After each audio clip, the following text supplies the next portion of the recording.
Vara anului 1974. În inima Oceanului Pacific, nava gigantică Glomar Explorer pare să plutească deasupra abisului. La o adâncime de 5 km, o prindere de oțel de dimensiunea unei clădiri rezidențiale s-a agățat de corpul distrus al unui submarin nuclear sovietic. La bordul Glomar domnește o tensiune insuportabilă. Urcarea epuizantă, care durează de mai multe zile, continuă. Viteza abia atinge 1 metru pe minut. Pe nevăzute, din adâncurile oceanului, ei extrag nu doar resturi, ci și principalul secret al URSS, rachete nucleare, dispozitive de criptare și coduri. La 800 de metri de ei, navele sovietice de recunoaștere se învârt în cerc. Ei observă doar o navă ciudată, asemănătoare cu una care se ocupă cu extracția minereului, și nu au nicio idee despre încărcătura care se ridică încet chiar lângă ei. Și atunci, când mai rămâne doar jumătate din drum până la suprafață, se produce o catastrofă. În centrul de control, liniștea este întreruptă de un semnal de alarmă. Gheara mecanică gigantică, supusă unor sarcini incredibile, nu rezistă. Cu un zgomot asurzitor, se rup fălcile uriașe de oțel care țineau corpul navei. 2/3 din submarinul capturat se desprind, partea cea mai valoroasă a acestuia, echipată cu rachete balistice. Operatorii, privind cu groază aparatele, văd cum tone de metal deformat, secrete sovietice și ogive nucleare se scufundă cu zgomot înapoi în întuneric, la o adâncime de 5 kilometri. În acel moment, cel mai costisitor și disperat proiect al CIA, operațiunea Azorian, suferă un eșec total. Dar asta nu este încă sfârșitul. O parte din gheara distrusă a rămas intactă. Americanii reușesc să extragă un fragment mic, aproximativ 12 metri din partea din față. Acesta este ascuns rapid în Luna Bay, un compartiment uriaș ascuns în fundul navei. Și Glomar Explorer, ca și cum nimic nu s-ar fi întâmplat, reia prezentarea lucrărilor științifice, pentru ca observatorii sovietici să se întoarcă acasă fără să-și dea seama de nimic. La începutul anului 1968, războiul rece a atins apogeul. Statele Unite și Uniunea Sovietică se aflau în pragul unei catastrofe nucleare, iar adâncurile oceanului au devenit principalul câmp de luptă în această confruntare ascunsă. Marina sovietică își extindea activ prezența în Oceanul Pacific, intenționând să amenințe în mod constant coasta americană. La baza acestei strategii se afla submarinul K-29, proiectul 629A. Nu era o navă obișnuită, ci un arsenal plutitor, destinat transportului de arme nucleare strategice. Pe puntea sa se aflau 3 rachete balistice R-21 cu focoase nucleare, fiecare dintre ele având puterea de a distruge un oraș mare. La 29 februarie, K-29 a plecat în patrulare de luptă. La 8 martie, legătura cu ea s-a întrerupt. Ce s-a întâmplat exact la bordul navei rămâne necunoscut până în prezent. Există ipoteza că cauza ar fi putut fi o explozie de hidrogen în timpul încărcării bateriilor sau, după cum cred unii oameni de știință, o coliziune catastrofală cu un submarin american. Pe 8 martie 1968, nava s-a scufundat la aproximativ 2800 de kilometri nord-vest de insulele Hawaii. În urma tragediei, toți cei 98 de membri ai echipajului au murit. Pentru Uniunea Sovietică, acest eveniment a reprezentat nu numai o tragedie, ci și o greșeală imensă. Au fost organizate operațiuni de căutare la scară largă, 10 de nave și avioane au cercetat zona presupusă. Cu toate acestea, nu au căutat în locul potrivit. Adâncimea oceanului și imprecizia coordonatelor au jucat un rol important. Flota sovietică nu a reușit să-și găsească propria submarină strategică. În consecință, URSS a fost nevoită să înceteze căutările și să declare echipajul dispărut fără urmă. Informațiile care rămăseseră secrete pentru Moscova au ajuns la Washington. Statele Unite dispuneau de o armă secretă, un sistem hidroacustic global, cunoscut sub numele de SOSUS. Acestea erau urechile Americii, o rețea întreagă formată din zeci de microfoane subacvatice amplasate în puncte strategice ale Oceanului Mondial. Inițial, scopul lor era de a asculta submarinele sovietice. Pe 8 martie, sistemul SOSUS nu a înregistrat funcționarea motoarelor. În schimb, a captat un semnal acustic neobișnuit, de scurtă durată și puternic, sunetul unei explozii catastrofale, al unei implozări. Era sunetul caracteristic al corpului unei submarine care se distruge sub presiunea colosală la o adâncime enormă. Specialiștii americani au înțeles imediat, au auzit în direct sunetul distrugerii submarinei sovietice. Cu ajutorul datelor obținute de la 54 de hidrofoni, specialiștii au efectuat triangulația și au determinat coordonatele aproximative. Calculele au arătat că K-29 se află la o adâncime incredibilă, 5.000 de metri, adică 5 kilometri. Pentru conducerea militară superioară a SUA, acest lucru însemna două lucruri importante. În primul rând, Uniunea Sovietică nu a fost niciodată capabilă să o obțină, pur și simplu nu dispunea de tehnologia necesară. În al doilea rând, teoretic, SUA ar fi putut încerca să o facă. K-29 nu era doar o epavă, era un adevărat premiu de aur. Pe fundul mării, în stare relativ bună, se aflau ogive nucleare sovietice care puteau fi studiate. Acolo se aflau și echipamente criptografice și, ceea ce era extrem de important, cărți de criptare și coduri operaționale. Cel care va reuși să ridice submarinul va avea acces la cheia pentru spargerea întregului sistem de comunicații al marinei sovietice. A început o adevărată vânătoare. Când dosarul sistemului SOSUS și fotografiile de pe submarinul Halibat au ajuns pe biroul directorului CIA, în birourile de la Langley s-a instalat o liniște tensionată. Premiul de aur se afla pe fundul mării, dar era la fel de inaccesibil ca și comorile lunare. Ridicarea unui obiect de la o adâncime de 5 km era o sarcină pe care omenirea nu o mai rezolvaseră până atunci. La o astfel de adâncime, presiunea apei era capabilă să zdrobească un submarin militar ca pe o cutie de conserve. Ispita s-a dovedit a fi prea puternică. Nu era doar o bucată de metal, era creierul principal al flotei sovietice. Proiectul a primit undă verde de la cele mai înalte eșaloane ale puterii. Numele de cod Jennifer, un nume feminin inocent, care ascundea cea mai îndrăzneață și mai amplă operațiune secretă din istoria țării. Inginerii implicați în proiect au dat mai întâi din cap. Ridicarea întregii submarine de multe tone, plină cu apă și nămol, era considerată tehnic imposibilă. Greutatea ei era de 10.000 de tone. Niciun cablu sau dispozitiv de prindere nu ar fi rezistat sarcinii și s-ar fi rupt, fără a mai vorbi de ceea ce a mai rămas din corp. Soluția a fost găsită sub forma unui compromis pragmatic și cinic. Nu aveau nevoie de întreaga navă, ci doar de capul ei. S-a luat decizia de a ridica doar partea din fața navei, compartimentul în care se aflau timoneria, echipamentul criptografic și, cel mai important, puțurile cu rachete balistice. O astfel de lovitură pe fundul oceanului ar fi fost precisă și chirurgicală. Dar cum să o pună în practică? Problema principală nu era nici măcar soluția tehnică.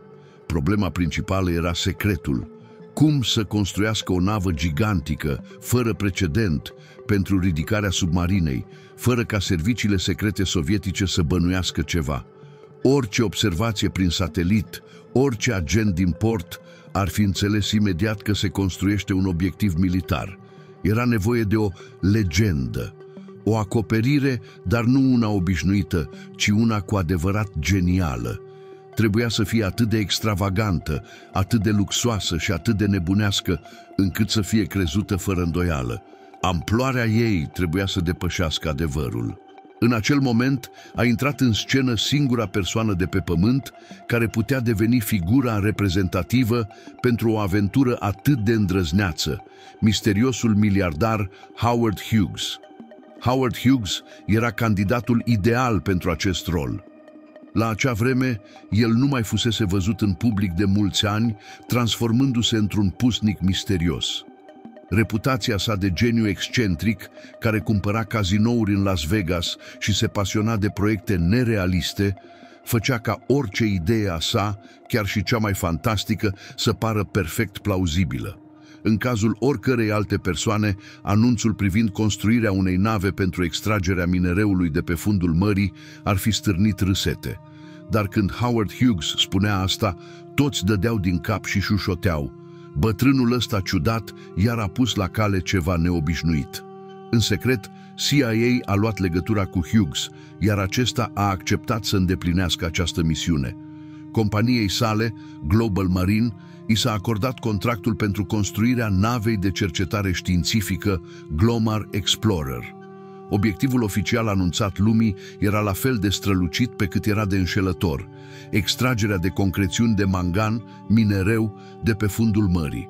În anii 1970, această concepție părea science fiction, un pretext ideal pentru cheltuieli de miliarde de dolari. Glomar Explorer era un monstru ingineresc plutitor, întruchiparea tehnologiilor vremii sale.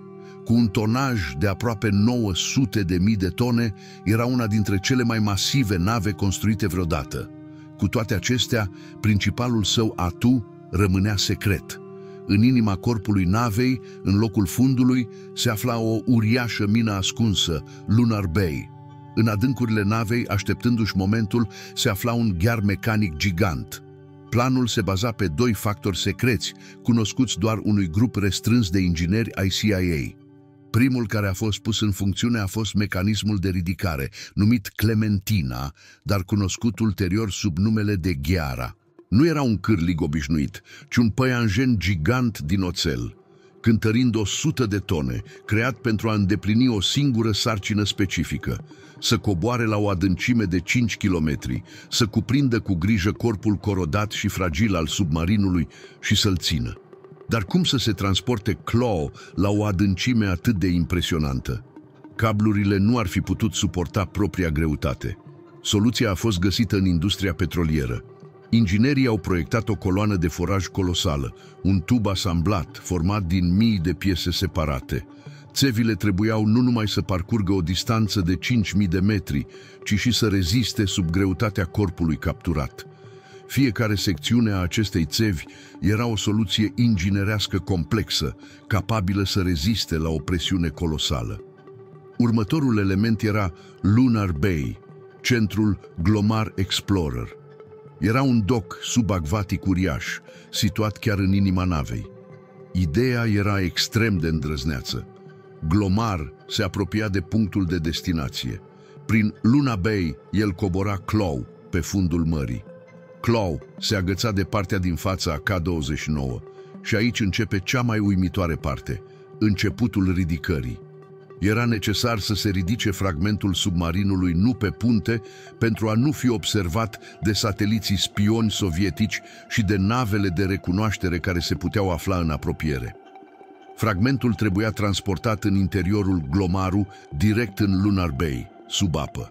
După ce încărcătura ajungea în interior, uriașele clapete din fundul navei se închideau, iar Glomar redevenea o navă obișnuită.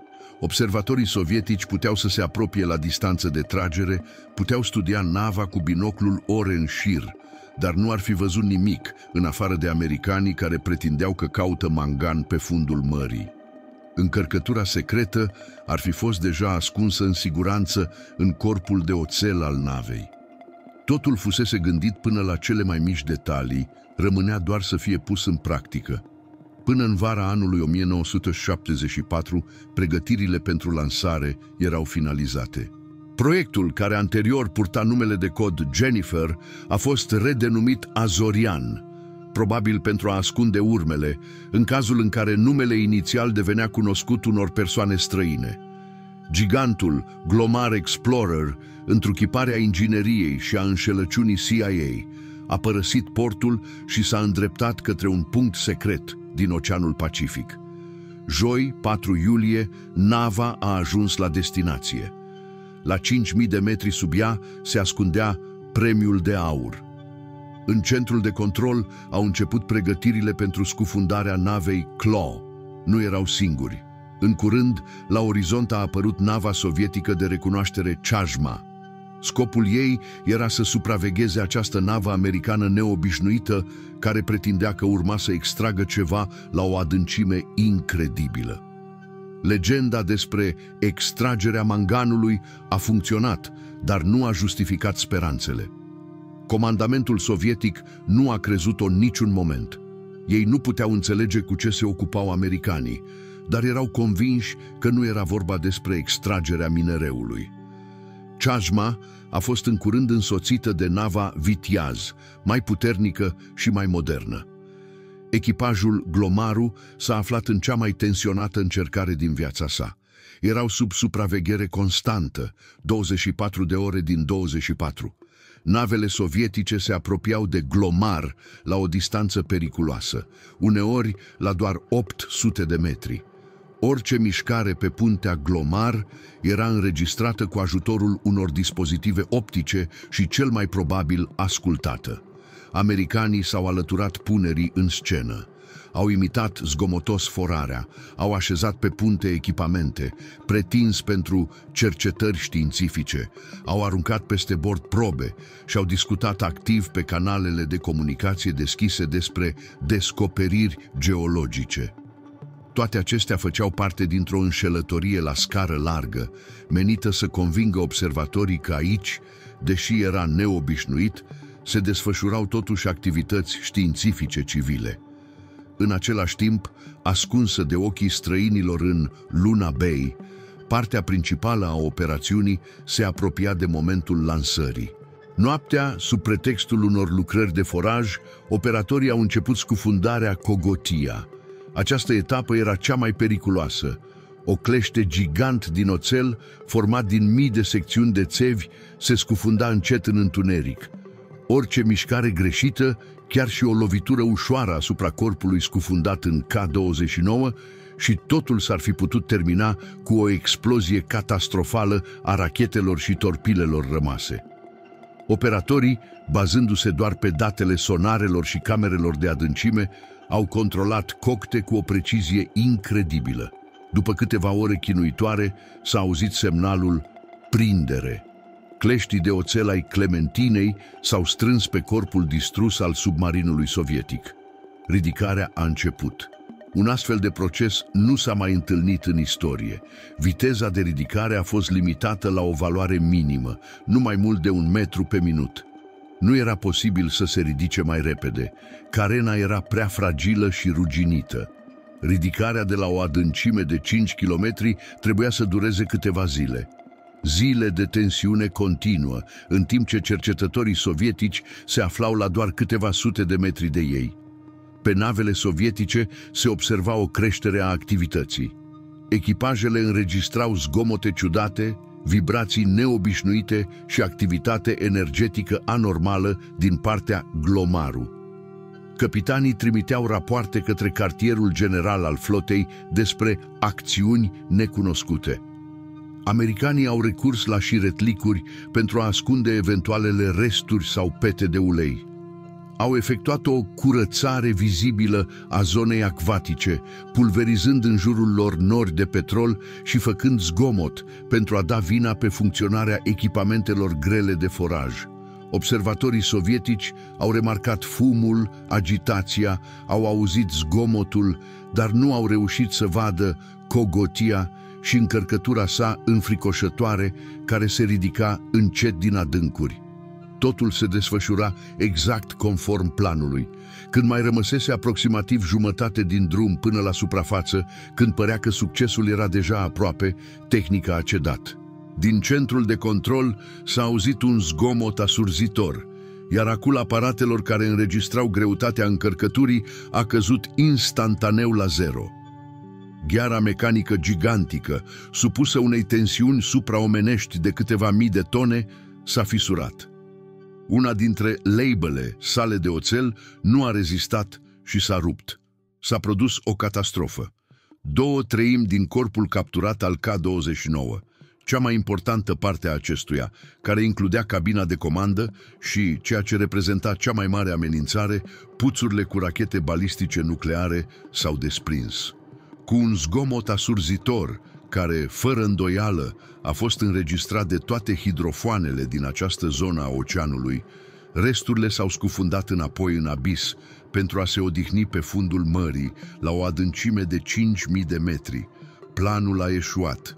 Miliarde de dolari și ani de dezvoltări secrete s-au dovedit a fi în zadar.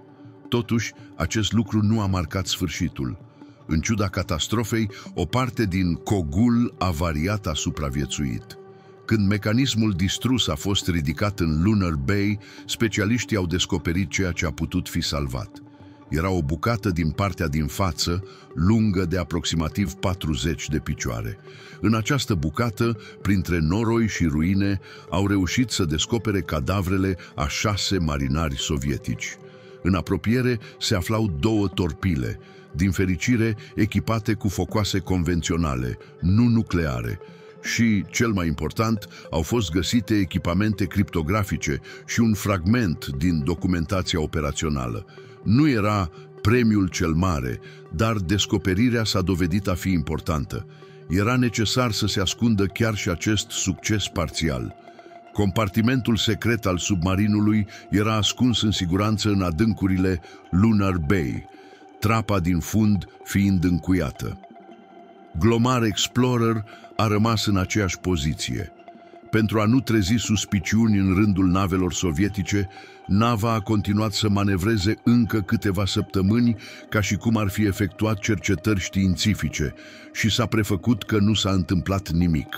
Abia după ce a convins Uniunea Sovietică că operațiunea, oricare ar fi fost ea, a eșuat sau s-a prelungit, Glomar a ridicat ancora și s-a îndreptat spre casă, ducând cu sine întunecatele secrete ale războiului rece. După întoarcerea Glomar Explorer în Statele Unite, misterioasa Lunar Bay a rămas pustie. Fragmentul secret K-29, care conținea echipament criptografic, fragmente de coduri și cadavrele a 6 marinari sovietici, a fost transportat imediat în laboratoarele confidențiale ale CIA pentru a fi cercetat.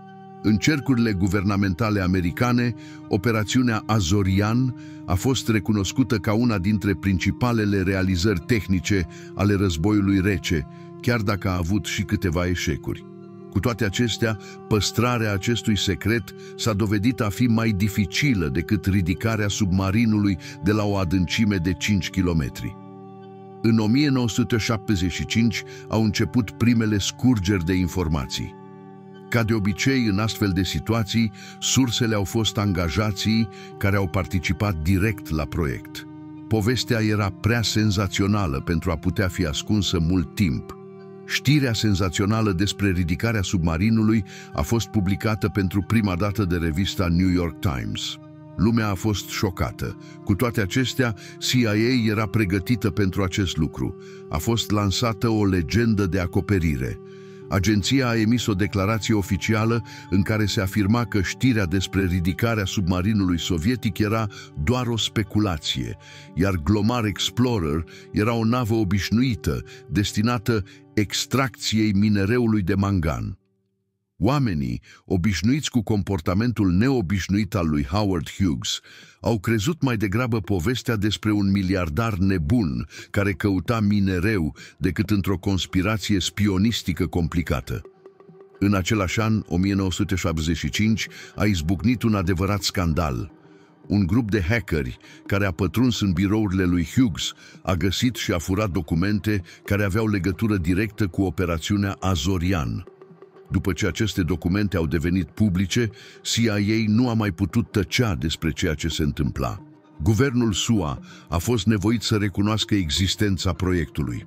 În același timp, dând dovadă de o hotărâre fără precedent, a refuzat să comenteze detaliile acestuia, păstrând secret conținutul, materiale nucleare și criptografice. Această tactică a funcționat. Până în prezent, oficialii nu au dezvăluit toate circumstanțele cazului. Cu toate acestea, Azorian a rămas în istorie ca simbol al unei încercări îndrăznețe, dar eșuate, de a descoperi secretele ascunse pe fundul oceanului. Din punct de vedere al succeselor tehnice, operațiunea Azorian a fost cu adevărat o realizare inginerească grandioasă.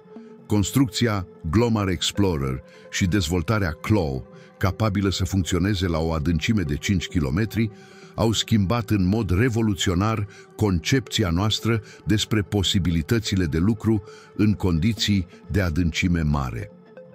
Principalul succes al operațiunii a fost în domeniul criptografiei. Echipamentele utilizate și codurile folosite au furnizat Statelor Unite informații neprețuite despre sistemul sovietic de criptare și comunicații. Acest lucru a reprezentat o lovitură colosală pentru serviciile de informații navale ale URSS, permițând specialiștilor americani să avanseze semnificativ în dezvoltarea și spargerea comunicațiilor militare sovietice. Probabil că aceasta a fost cea mai amplă și complexă operațiune de spargere criptografică din istoria mondială. Pe lângă scopurile de informații, SUA au folosit succesul parțial și pentru propagandă. În resturile navei au fost descoperite cadavrele a 6 marinari sovietici. Americanii au dat dovadă de o umanitate neașteptată, abordând această chestiune cu respect. Cadavrele marinarilor au fost îngropate cu demnitate în mare, cu onoruri militare complete, în conformitate cu obiceiurile maritime. Întregul ritual a fost înregistrat pe video. În 1993, Uniunea Sovietică a primit acest material video. Deși acest act a fost folosit pentru a demonstra umanismul SUA, el a detensionat puțin relațiile și a pus capăt speculațiilor cu privire la soarta echipajului. Operațiunea Azorian rămâne până în prezent un etalon al secretului, îndrăzneală și complexității tehnice. Până la sfârșitul războiului rece, Uniunea Sovietică nu a recunoscut oficial că americanii au reușit să obțină ceva. Abia în 2005, Federația Rusă, moștenind succesiunea din partea URSS, a confirmat oficial pierderea submarinului K-29 și a indicat locația acestuia. În același an, în memoria echipajului rămas pentru totdeauna în Oceanul Pacific, a fost ridicat un monument. În ceea ce privește Glomar Explorer, nava destinată misiunilor de spionaj, aceasta nu a mai fost utilizată în operațiuni secrete. Ulterior, a fost vândută unor proprietari privați și a schimbat de mai multe ori numele și destinația, până când, în cele din urmă, a fost scoasă din uz. Moștenirea Azorian nu constă doar în realizările din domeniul criptografiei și ingineriei, ci și într-un exemplu elocvent al faptului că, în perioada războiului rece, cele mai importante instrumente nu erau doar rachetele, ci și abilitatea de a înșela, precum și ingeniozitatea tehnică care a permis cucerirea adâncimii de 5.000 de metri a oceanului.